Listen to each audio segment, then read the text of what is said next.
Hi there, I'm Drew Badger, the world's #1 English fluency guide, and it is a pleasure to welcome you to another advanced listening practice lesson.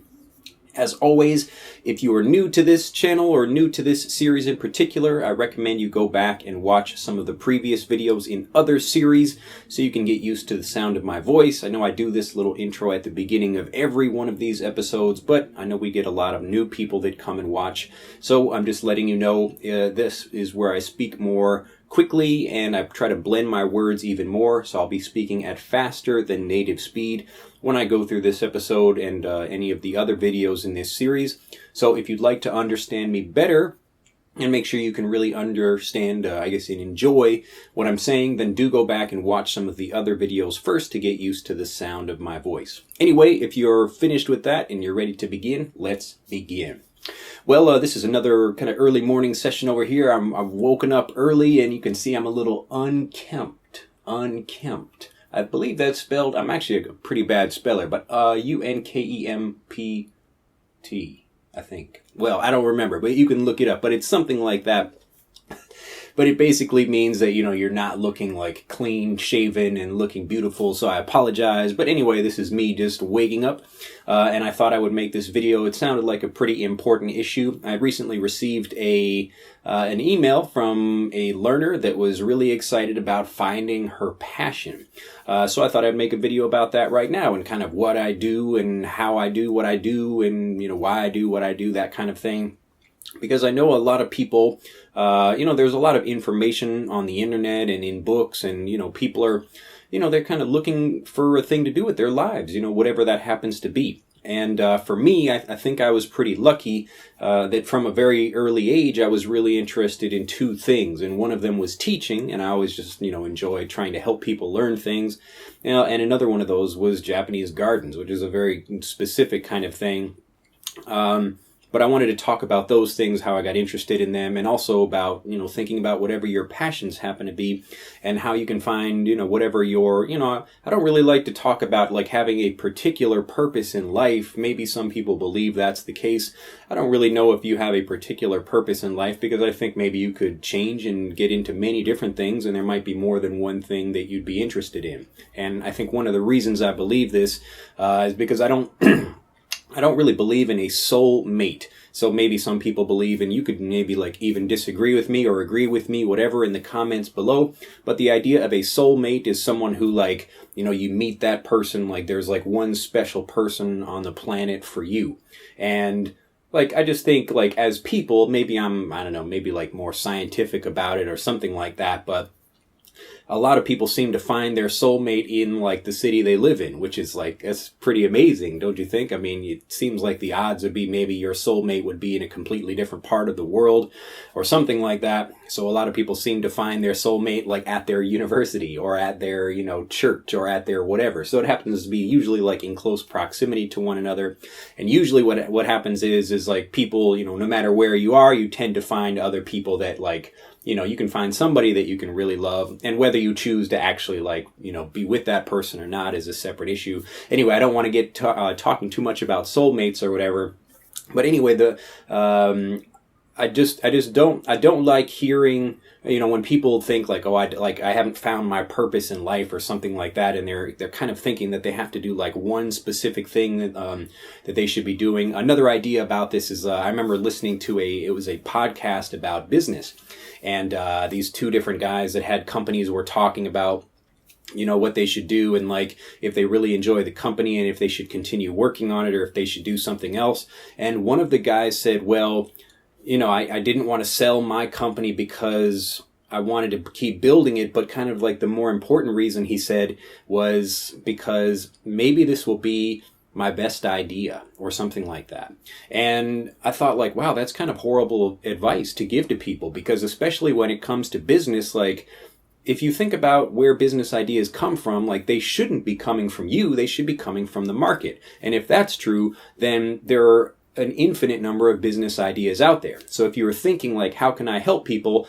Then, as an entrepreneur, really you don't have just like one business idea that you need to hold on to and you need to make sure you like do it for life or something like that because it's your best idea.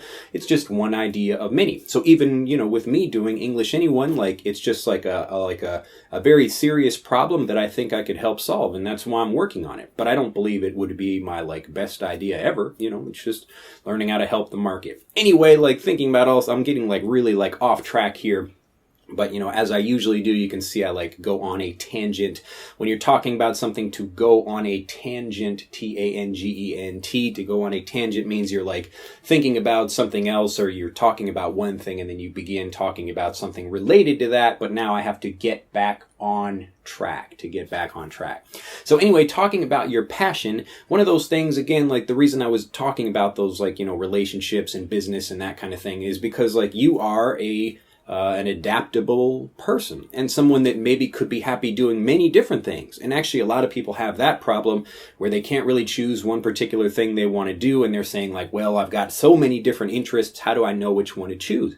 And what I usually tell people is like, go ahead, try a couple of different things and see which one like you kind of subconsciously really want to go to or really want to be doing, the one you keep thinking about even when you're doing something else.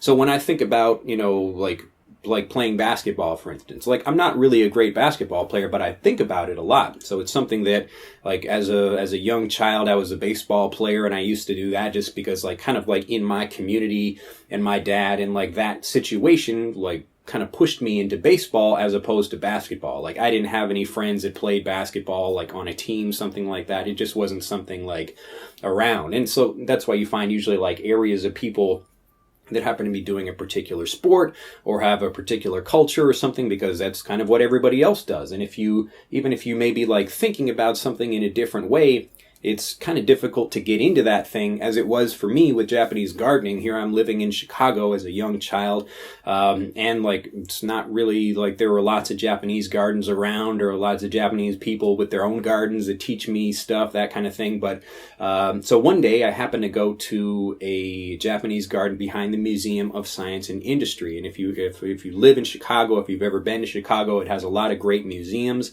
So on the south side of Chicago, right off of the Lakeshore Drive and right off of the lake, you can see the Museum of Science and Industry. And that museum, behind it, you've got a really nice park and a fairly decent Japanese garden. It's not great, and maybe they've redone it since I've been there, but this was on a 4th grade school trip. So I went there, and I think we had to do some kind of assignment, like draw the garden or do something like that. But I didn't do the assignment. I just sat there and just like enjoyed the garden for an hour. And just like kind of walked around and sat in different places and was just like, wow, like I didn't realize a place like this existed. It was a whole complete different design scheme from what I was normally accustomed to for learning about gardens, that kind of thing. So I guess I'd always loved gardening, and I really thought about it'd be cool to become a gardener or something like that, just because I like plants and like the design of things, that kind of thing. But I'd never seen that kind of garden until that point. And so when I encountered that, when I saw that for the first time, I was blown away. To be blown away means like you're like, wow, like an explosion is in your face, that kind of thing.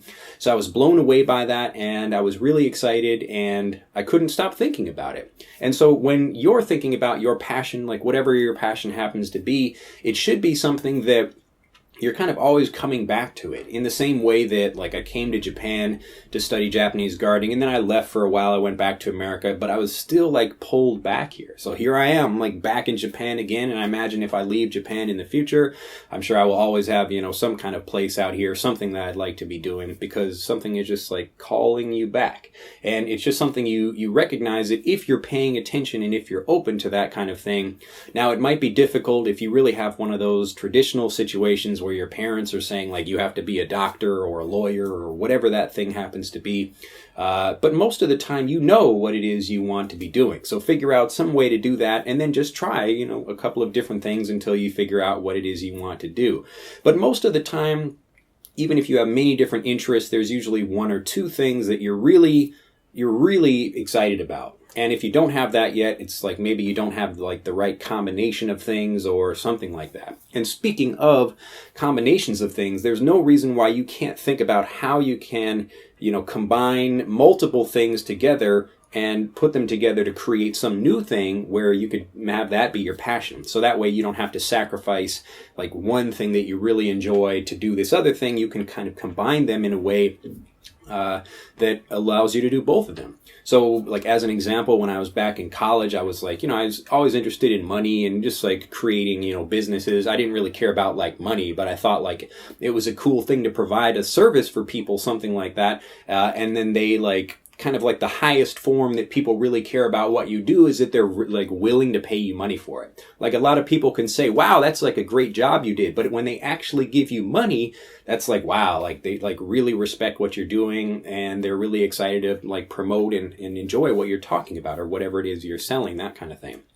So I thought like, wow, that's like a really great way to combine like my interest in business, but also like my school had like a lack of good parties. I went to a small liberal arts school in Wisconsin, went to Lawrence University, which is actually a great school, and I really enjoyed it. So I recommend it if you're thinking about a university, check them out.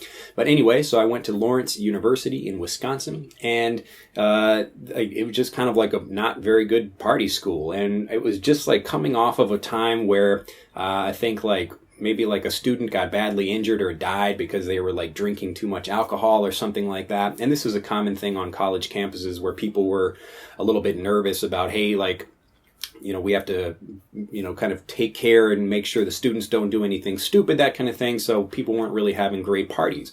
So I was like, hey, I want to like really start throwing some parties and have some great things that people have something to look forward to on the weekend after they've been studying hard all week. So I was able to like throw parties and actually make money doing it. So I knew like I was throwing a good party because people were actually willing to pay money to go to it, that kind of thing.